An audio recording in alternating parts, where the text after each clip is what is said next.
Hello दोस्तों, stories with साधना में आप सबका स्वागत है। मैं आपको सुना रही हूँ दीवार में एक खिड़की रहती थी, जिसको लिखा है विनोद कुमार शुक्ल जी ने। पिछले भाग में आपने सुना था कि रघुवर प्रसाद की पत्नी को बुखार आ गया और वो उसको दवा दिलवाने के लिए रिक्शे में बिठाकर अस्पताल ले गए और वहाँ पर नीलकंठ देखने के लिए भी वो गए थे। जब वो घर पर लौट कर आए तो देखा कि पिताजी, अम्मा और छोटा भाई घर पर ही हैं। छोटे भाई को हाथी देखने की बहुत उत्सुकता थी। उसके बाद पिता को छोड़कर रात को सब जमीन पर सोए थे। चौके की तरफ सोनसी, फिर अम्मा, छोटू और रघुवर प्रसाद। रघुवर प्रसाद के पिता चारपाई पर सोए थे। छोटू पहले पिता के साथ लेटा, फिर जमीन पर आ गया। आधी रात हो गई थी। रघुवर प्रसाद और सोनसी जाग रहे थे। रघुवर प्रसाद को नहीं मालूम था कि सोनसी जाग रही है। सोनसी को मालूम था कि रघुवर प्रसाद को नींद नहीं आ रही है। रघुवर प्रसाद धीरे से उठे और खिड़की के पास जाकर खड़े हो गए। रघुवर प्रसाद का मन हुआ कि वे खिड़की से कूदकर उस पार चले जाएं। वे कूदने को थे, तभी सोनसी उनके पास आकर खड़ी हो गई। रघुवर प्रसाद बिना आवाज किए कूदे। सोनसी जब कूदने को हुई तो रघुवर प्रसाद ने फुसफुसाकर उससे कहा, तुम धीरे कूद नहीं पाओगी, तुम मेरी पीठ पर लग जाना। रघुवर प्रसाद खिड़की की तरफ पीठ करके खड़े हो गए। सोनसी खिड़की की चौखट पर पैर लटकाकर बैठ गई। मैं धीरे से कूद जाती हूँ।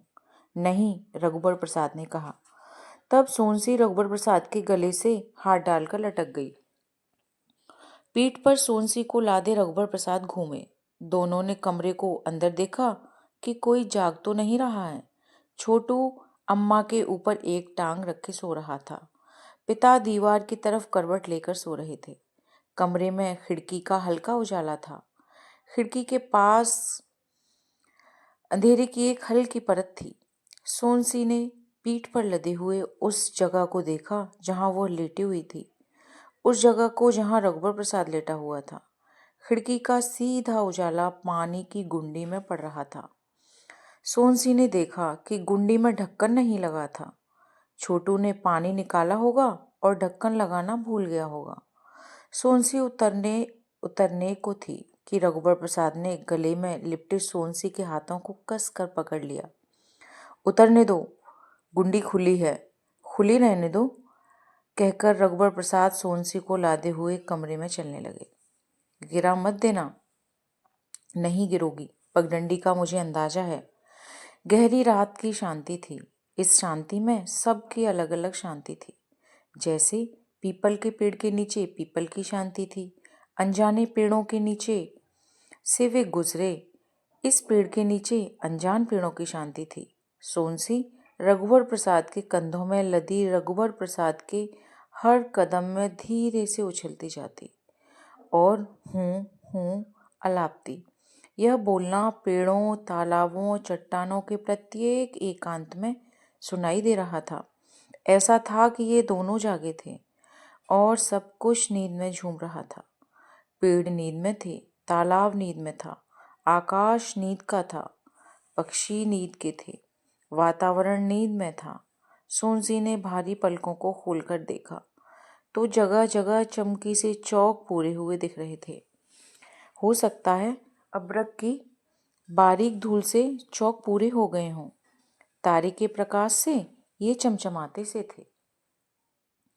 इन जगहों को देखकर वहीं ठहर जाने की जल्दी सोनसी को हुई। उसने कहा, कहाँ जा रहे हो? यहीं रुक जाओ। रघुवर प्रसाद ने कुछ नहीं कहा। सोनसी अपने पैरों को रघुवर प्रसाद की कमर में लपेटना चाहती थी, पर साड़ी के कारण वह लपेट नहीं पा रही थी। मेरे पैर दुख रहे हैं। तुम तो नहीं चल रही हो, तुम्हारे पैर क्यों दुख रहे हैं? हाथ भी दुख रहे हैं। नहीं दुख रहे हैं, रघुवर प्रसाद ने कहा। पैर लटके लटके दुख रहे हैं और तुम्हारे हाथों की पकड़ से हाथ टूट रहे हैं।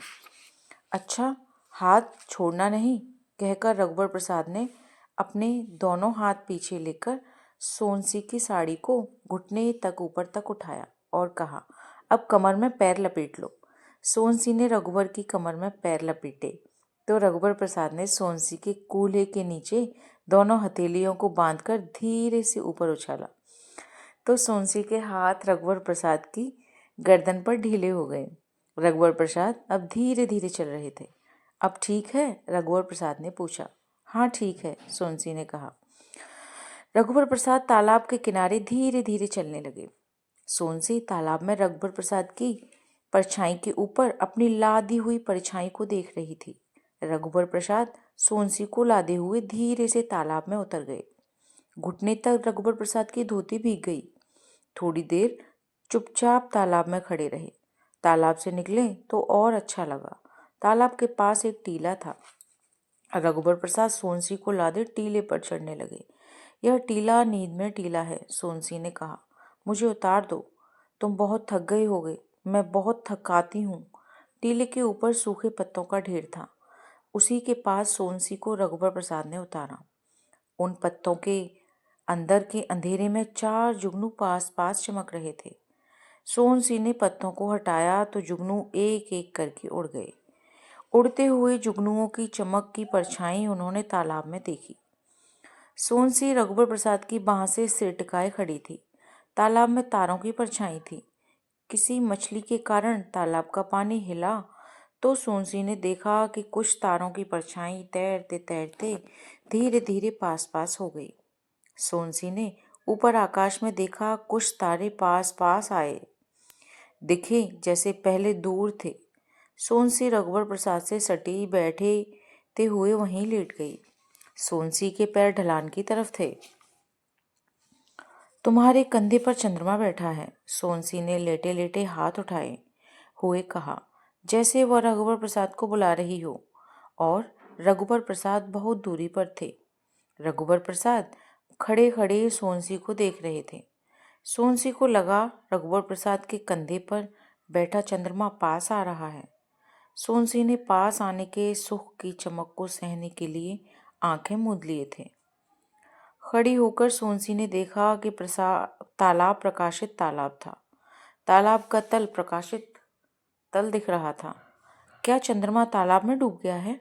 सोनसी ने रघुबर प्रसाद से पूछा। हाँ, तालाब में डूब गया है। देखो, एक प्रकाशित मछली चंद्रमा की तरफ आ रही है। तालाब की काई प्रकाशित हरी है।